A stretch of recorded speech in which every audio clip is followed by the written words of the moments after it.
বন্ধুরা, আজকের গল্পের আসরে তোমাদের জন্য থাকছে গোপাল ভাঁড়ের হুজুর যে আমার প্রেমে পড়েছেন।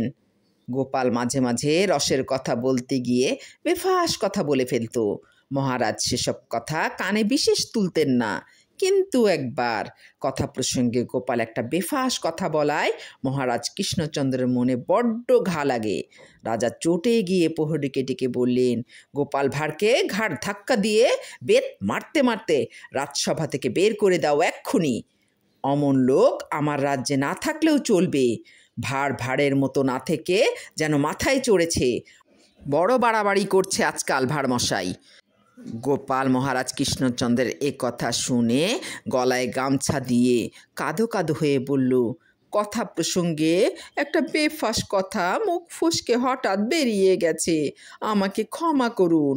আমাকে আর ঘাড় ধাক্কা দিয়ে মারতে মারতে রাজসভা থেকে বের করে দিতে হবে না, আমি নিজেই বেরিয়ে চলে যাচ্ছি। তাছাড়া দূর যখন করেই দিলেন, আপনার রাজ্য ছেড়ে 7 দিনের মধ্যেই আমি চলে যাব। তবে এই বয়সে মারলে আমি আর বাঁচব না মহারাজ, এবারের মতো ক্ষমা করুন, দয়া করুন। গোপাল বিষণ্ণ মনে বাড়িতে ফিরে এসে পাড়া পড়শিদের শুনিয়ে শুনিয়ে বললে, জিনিসপত্র সব গুছিয়ে নাও গিন্নি, আমরা 7 দিনের মধ্যে এ রাজ্য ছেড়ে চলে যাব।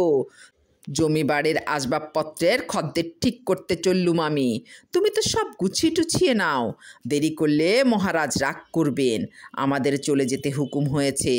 গোপালের কথা শুনে গোপালের স্ত্রী কাঁদতে কাঁদতে বললে, নিজের দেশ 7 পুরুষের শ্বশুরের ভিটে ছেড়ে কোথায় যাব আমরা? তুমি যেতে পারো, আমি যাব না। গোপাল গিন্নির কানে কানে চুপি চুপি বললে, খুব করে পাড়াপড়শিদের শোনাও, আর পাড়াপড়শিদের দেখিয়ে জিনিসপত্র গোছগাছ করতে থাকো, কিন্তু আমরা যেন সত্য সত্যই চলে যাচ্ছি এই কথাটা রাজার কানে পৌঁছানো দরকার। গোপালের লোকজন এনে বাড়িঘর দৌড় দেখাচ্ছে, দাম দস্তর করছে, বিক্রি করবে। 3-4 দিন পরে মহারাজ কৃষ্ণচন্দ্র লোক মুখে জানতে পারলেন যে গোপাল মনের দুঃখে তার বসত বাড়ি বিক্রি করে স্ত্রী পুত্রের হাত ধরে অন্য রাজ্যে আজকালের মধ্যে চলে যাবে। শুধু বাড়িঘর বিক্রি করতে উপযুক্ত খদ্দের সহসা পাচ্ছে না বলে যেতে পারছে না। খরিদ্দাররা জুটলেই চলে যাবে, টাকা পয়সা না হলে কি করে যাবে? মহারাজ কৃষ্ণচন্দ্র খবর পেয়ে মনে মনে অস্বস্তি বোধ করলেন। অনেক ভেবেচিন্তে কয়েকজন বন্ধুসহ তিনি নিজেই গোপালের বাড়িতে বিকেলে এলেন। গোপাল আর গোপালের স্ত্রী মহারাজ কৃষ্ণচন্দ্রকে আসতে দেখে যেন জানপরনাই বিস্মিত হলো।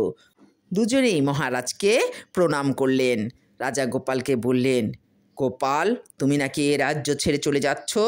কবে যাচ্ছ, কোথায় যাচ্ছ, জানতে পারি কি?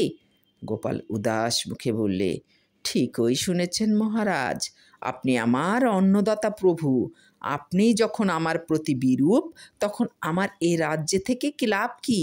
আমি আগামীকালই সপরিবার আপনার রাজ্য ত্যাগ করে চলে যাচ্ছি। আপনি আমার ওপর রাগ করবেন না মহারাজ, যেতে দেরি হলো বলে, এর জন্য ক্ষমা চাইছি। মহারাজ কৃষ্ণচন্দ্র বিষাদগ্রস্ত হয়ে বললেন, যাবে যখন ঠিকই করে ফেলেছ, তখন আর কি হবে বলে? গোপাল, আমার যে কি হয়েছে বলতে পারছি না, তোমাকে তাড়াতে পারছি না, আবার কাছে ডাকতেও পারছি না, যেন ভূতে পেয়েছে।